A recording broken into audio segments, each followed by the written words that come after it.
आमच्या कॉलेजचे दिवस म्हणजे 2002 आणि 3 असंच काहीतरी. 2002ला मी 12वी झालेले. त्याच्यानंतर 2001ला FY असं म्हणजे 2001-2चं काहीतरी पिरियड होता. इतकं म्हणजे इतके छान दिवस होते ते. पैसा नव्हता जास्त, पैसा कुणाकडे जास्त नव्हता, सुखसोयी कमी होत्या, मोबाईल नव्हता. पण त्यावेळी आम्ही एन्जॉय करत नव्हतो का? तर खूप जास्त करत होतो. इतकं जास्त आयुष्याचा आनंद मला तर वाटतंय मी तर भरपूर आनंद घेतलाय. जरी म्हणजे कुठल्याच गोष्टीत मी कमी पडले नाही. म्हणजे मला आठवत नाही की मी कधी म्हणजे कुठल्या गोष्टीनं दुःखी झाले आणि त्या गोष्टीत मला म्हणजे नशिबाला दोष देत बसले. तुम्हाला तर माहीत नसेल असेल काय माहीत नाही. तुम्ही जर माझे व्हिडिओ रेग्युलर बघत असाल तर कदाचित माहीत असेल मी हँडिकॅप आहे. पण मी माझ्या आयुष्याचा खूप छान आनंद घेतलाय. आयुष्यात मी कधी हार मानली नाही. माझ्यावर संकट आली नाहीत असं पण नाही, खूप जास्त संकट आलीत. एखाद्या नॉर्मल व्यक्तीवरती आली नसतील इतकी जास्त संकट माझ्यावरती आली. कुठला म्हणजे कुठलं नशिबाचं कर्माचं हे फळ मिळते का काय असं कधी कधी वाटायचं. पण मी हारले नाही कधीच. कॉलेजला असताना पण हारले नाही. आणि कॉलेजच्या आधी म्हणजे शैक्षणिक जे बालपण असतं त्यावेळी पण मला स्ट्रगल करावं लागलं. आता तुम्ही म्हणाल त्यावेळी कसलं स्ट्रगल असते. तर माझ्या आरोग्याच्या संदर्भात जे काय स्ट्रगल होतं ते मलाच सोसायचं होतं ना. माझे वडील आई दोघं पण माझ्याशी म्हणजे माझ्या पाठीवरती ठामपणे होते म्हणून मी तो प्रवास अगदी म्हणजे न कळत माझ्या म्हणजे सुखकरपणे पार पाडू शकले.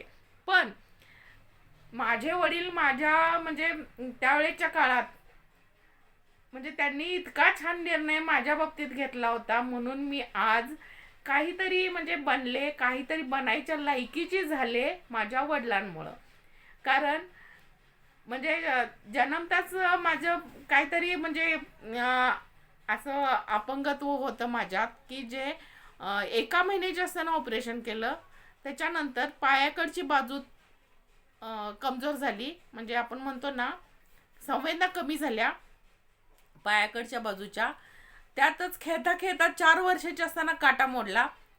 काटा मोडलेल्या नंतर खूप जणांना काटे मोडतात. हा कधी पण मी कुणाला तर सांगितलं ना कुणाला पटतच नाही. काटा मोडल्यामुळं माझा पाय गमवावा लागलाय मला. माझ्या डाव्या पायात जो काटा मोडला तो काटा कधीही न बरं होण्यासाठी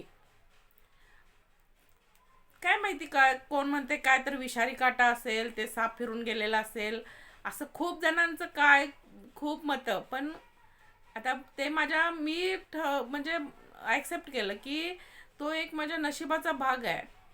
काय काय लोक असं पण म्हणतात देव काय आपल्यावर घेत नाही, त्यामुळं काहीतरी निमित्त देतोय आणि तुमच्यावरती वेळ ती येते.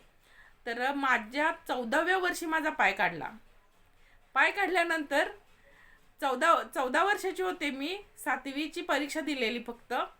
रिझल्ट अजून काय आला नव्हता. 7वीची परीक्षा पण मी कशी देत होते, मला उचलून नेऊन वर्गात बसवलं जायचं. आणि माझ्या म्हणजे मराठी शाळा होती आमची, खूप छान शिक्षक होते. माझ्या ज्या मॅडम होत्या त्या घरी यायच्या आणि मुलगीला ह्या तारखेला आणून बसवा असं माझ्या आईला सांगून जायच्या. माझी आजी मला उचलून नेऊन बसवायची. कधी आई असायची कधी आजी असायची, जास्त करून आजी असायची. कारण बाकीचे छोटी लहान लहान भावंड होती माझी, त्यामुळं माझी आजी माझ्या नेहमी बरोबर असायची. तर प्रत्येक वेळी मग परीक्षेला फक्त मी जायचे. असं करत माझी 7वी झाली. 7वी झाल्यानंतर त्यावेळी माझं पाय काढायचं म्हणजे निर्णय घेतला. वडिलांना आमच्या म्हणजे पाय काढायचं हे मंजूरच नव्हतं. पण डॉक्टरांनी समजावून सांगितलं की सुधाचंद्रन तुम्हाला आठवते का बघा, ती नटी होती, ती हिरोईन होती, नाचत होती, तिचं उदाहरण दिलं. त्यावेळी माझ्या वडिलांनी परमिशन दिली की ठीक आहे. मग त्या डॉक्टरांनी समजून सांगितलं तुम्ही तिला ते नाहीत काय कुबड्या म्हणतात ते त्याच्यावरती चालायला लावू नका, लहान आहे, एका पायावरती ती जेवढं चालेल तेवढं घरातल्या घरात चालू दे, आणि 6 महिन्यानंतर तिला तो पाय बसवा आणि त्या पायावरतीच डायरेक्ट चालायला सांगा. तर ह्या 6 महिन्यात मी घरात एका जागी कधी बसलेच नाही. मला त्या गोष्टींचा आत्ता हसू येते की आपण लहान वयात पाय काढलेले असताना इतका आगाऊपणा केलाय. काय सांगायचं तुम्हाला, मी त्या वयात 14व्या वर्षी घरात कोण नसलं की स्वयंपाक करायचे आई येईपर्यंत. स्वयंपाक उभारून एका पायावर होणार नाही म्हणून किचनच्या कट्ट्यावर बसून मी स्वयंपाक केलाय. आता हे सांगताना मला हसू येते.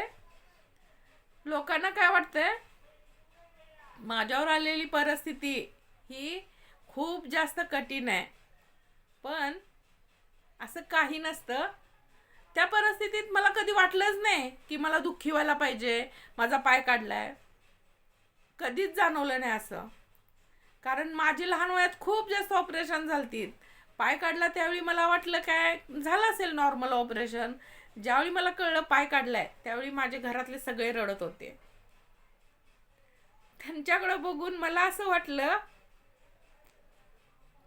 ते रडतायत, आपण नाही रडलं पाहिजे, कारण त्यांना अजून दुःख होईल.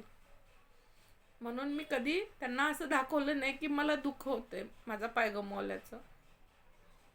आणि त्यांनी मला तसं कधी नॉर्मल आयुष्य दिलं. म्हणजे असं कधी बोलले नाहीत की आता काय काम आहे तुझं, शाळेत कशाला शिकायचं वगैरे. एखादे म्हणू शकले असते ना की, म्हणजे काळजी म्हणून पण म्हणू शकले असते एखादे वडील की जा आता राहू दे, मुलगीला पाय काढला, एवढं मोठं संकट आलंय तर शिक्षण कशाला राहू दे. अजिबात मला असं कोणी म्हटले नाहीत. तर 6 महिन्यानंतर मला पाय आठवते चांगलंच, पाय घेतला. पाय माझा घेतला तो कोल्हापूरमधल्या एका हेल्पर्स संस्थेकडून घेतला. आणि तो पाय त्यावेळी यायचा असं जलमरचं कोटिंग होतं त्याला.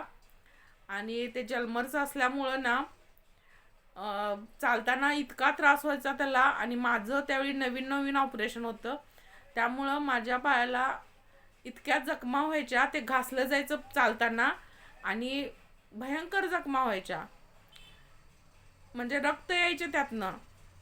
पण मी चालणं सोडलं नाही. तुम्हाला वाटेल खरोखर मी चालणं अजिबात सोडलं नाही.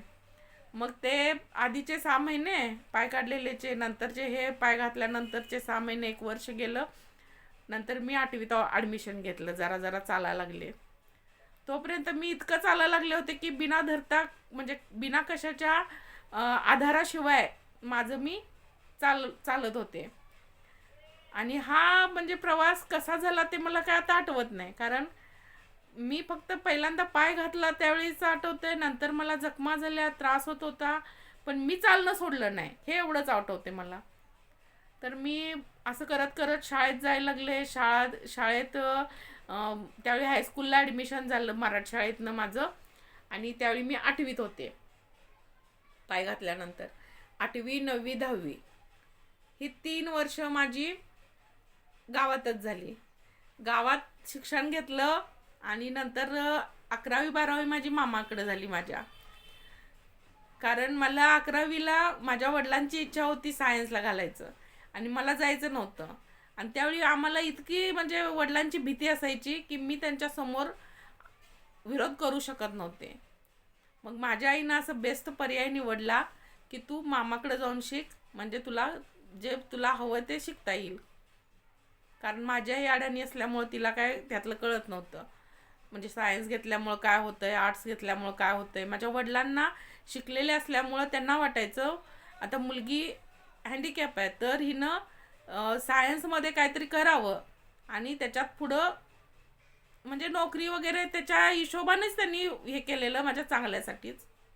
पण त्या वयात मला ते कळलं नाही. त्यामुळं मी आर्ट्समधनं 11वी 12वी मामाकडे केली. 12वी नंतर परत मी कॉलेजला आले 2001 मध्ये. 2000 मध्ये माझी 12वी झाली आणि 2001 मध्ये परत मी सांगलीत आले. सांगलीत मग माझं FYचं ॲडमिशन झालं. FY, SY आणि TY ही 3 वर्ष. त्या काळात खूप एन्जॉय केला. मित्र मैत्रिणी यांच्याबरोबर कॉलेज लाईफ पण खूप छान एन्जॉय केली. तर माझा जीवन प्रवास तुम्हाला मी प्रत्येक व्हिडिओमधनं सांगत जाईन. हा व्हिडिओ तुम्हाला कसा वाटला हा नक्की कमेंटमध्ये सांगा. आणि तुम्हाला माझी कथा ऐकायला आवडेल का, जीवनकथा ऐकायला आवडेल का? माझं इथून पुढचा प्रवास तो पण सोपा नव्हता, बालपण पण सोपं नव्हतं. तर तुम्हाला आवडेल का ते कमेंटमध्ये सांगा. जर व्हिडिओ आवडला असेल तर लाईक करायला विसरू नका.